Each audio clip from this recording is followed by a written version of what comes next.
Bacaan dari Kitab Ulangan. Di padang gurun seberang sungai Yordan, Musa berkata kepada bangsanya, "Hai orang Israel, dengarlah ketetapan dan peraturan yang kuajarkan kepadamu untuk dilakukan, supaya kamu hidup dan memasuki serta menduduki negeri yang diberikan kepadamu oleh Tuhan, Allah nenek moyangmu. Ingatlah, aku telah mengajarkan ketetapan dan peraturan kepadamu, seperti yang diperintahkan kepadaku oleh Tuhan Allahku, supaya kamu melakukan yang demikian di dalam negeri yang akan kamu masuki untuk mendudukinya. Lakukanlah itu dengan setia, sebab itulah yang akan menjadi kebijaksanaan dan akal budimu di mata bangsa-bangsa. Begitu mendengar segala ketetapan ini, mereka akan berkata, memang bangsa yang besar ini adalah umat yang bijaksana dan berakal budi. Sebab bangsa besar manakah yang mempunyai Allah yang demikian dekat kepadanya, seperti Tuhan Allah kita, setiap kali kita memanggil kepadanya? Dan bangsa besar manakah yang mempunyai ketetapan dan peraturan demikian adil, seperti seluruh hukum yang kubentangkan kepadamu pada hari ini? Tetapi waspadalah dan berhati-hatilah, supaya jangan engkau melupakan hal-hal yang dilihat oleh matamu sendiri itu, dan supaya jangan semuanya itu hilang dari ingatanmu seumur hidup. Beritahukanlah semuanya itu kepada anak-anakmu dan kepada cucu-cucumu serta cicitmu. Demikianlah sabda Tuhan. Syukur kepada Allah. Megahkanlah Tuhan, hai Yerusalem. Megahkanlah Tuhan, hai Yerusalem. Megahkanlah Tuhan, hai Yerusalem. Pujilah Allahmu, hai Sion. Sebab Ia meneguhkan palang pintu gerbangmu dan memberkati anak-anak yang ada padamu.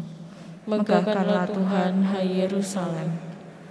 Ia menyampaikan perintahnya ke bumi, dengan segera firman-Nya berlari. Ia menurunkan salju seperti bulu domba dan menghamburkan embun seperti abu. Megahkanlah Tuhan, hai Yerusalem. Ia memberitakan firman-Nya kepada Yakub, ketetapan dan hukum-hukum-Nya kepada Israel. Ia tidak berbuat demikian kepada segala bangsa, dan hukum-hukum-Nya tidak mereka kenal. Megahkanlah Tuhan, hai Yerusalem. Terpujilah Kristus Tuhan, Raja mulia dan kekal. Kristus Tuhan, Raja mulia dan kekal.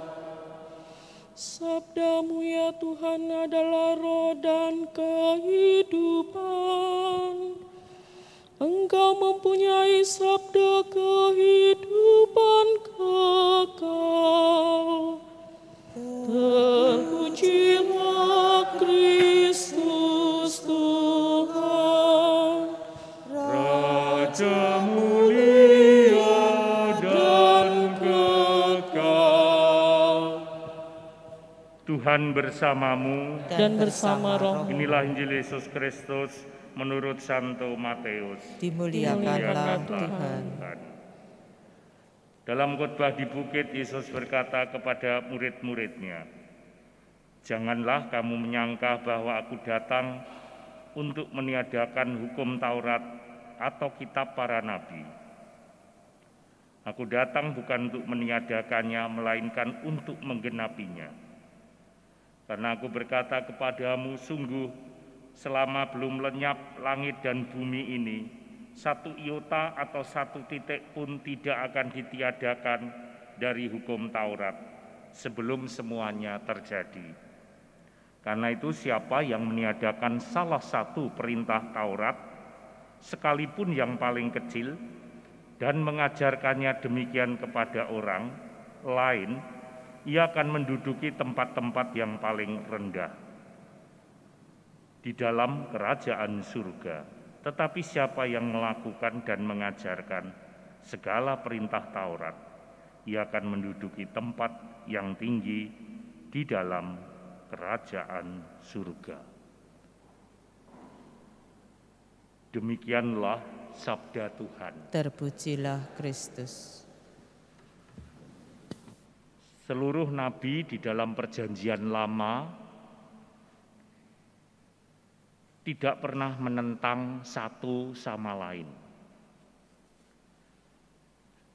Seluruh nubuatan dan pengajaran para nabi semua juga ditujukan hanya untuk satu hal, yaitu keselamatan manusia. Nah, bagaimana keselamatan manusia itu diajarkan? Maka dalam perjanjian lama kita melihat bagaimana nabi-nabi diperintahkan oleh Tuhan untuk memberikan hukum-hukumnya. Hukum-hukum yang dibuat Allah lewat mulut para nabi itu pertama-tama untuk ketentuan, untuk ketetapan, untuk pegangan, untuk panutan supaya manusia menuju kepada jalan keselamatan. Sehingga perintahnya seperti ini. Ya, di sini disampaikan oleh Musa, sehingga ia memberikan hukum Taurat itu kepada bangsa Israel supaya mereka memperoleh keselamatan. Nah, nubuatan dari seluruh nabi dan pengajarannya digenapi dalam perjanjian lama oleh sang hukum itu sendiri, yaitu Yesus Kristus yang datang. Dia jadi menggenapi seluruh nabi di dalam perjanjian lama, dan itu berarti tidak meniadakan. Yesus tidak pernah menentang nabi-nabi sebelumnya. Itu sebabnya kalau ada nabi-nabi yang menentang nabi-nabi sebelumnya, sudah dipastikan itu nabi palsu.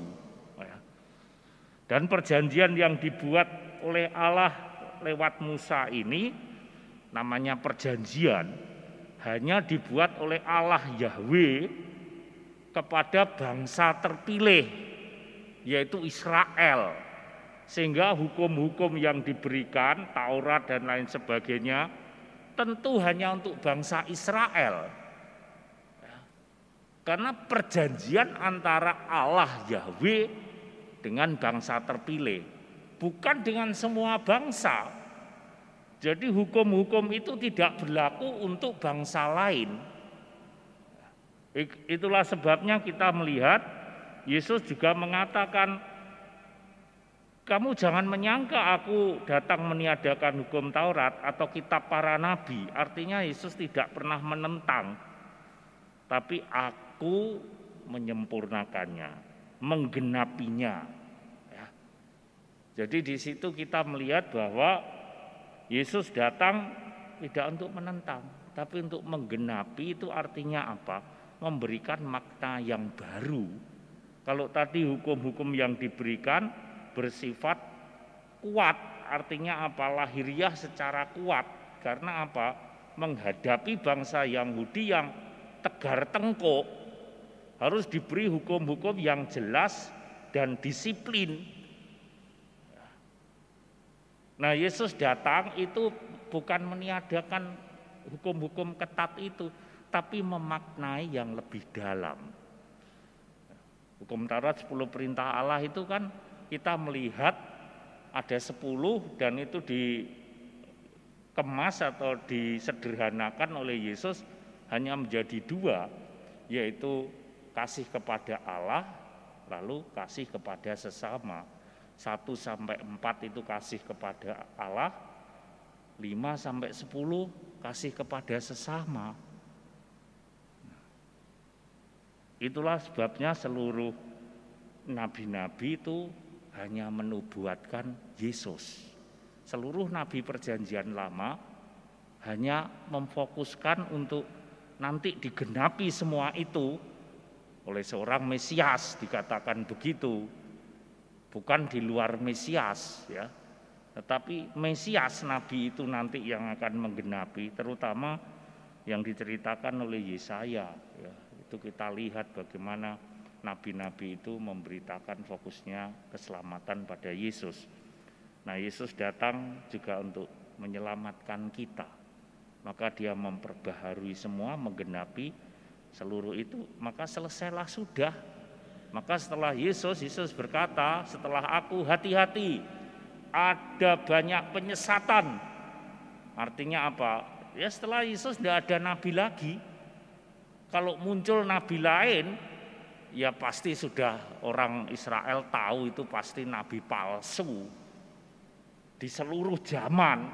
Jadi setelah Yesus itu pasti nabi palsu. Yesus sudah mengatakan itu sendiri bahwa di sono di sini ada nabi-nabi lain, mau ke-26, ke-27 ya silahkan.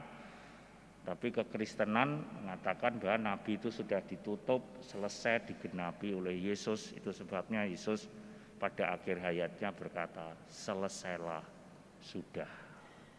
Dan Yesus menyerahkan hidupnya. Dan hidup yang diberikan Yesus hanya untuk satu, keselamatan manusia. Pengorbanannya di kayu salib untuk menebus dosa kita. Kita masuki masa prapaskah. Bagaimana sikap kita terhadap penggenapan nabi-nabi itu di dalam diri Yesus Kristus?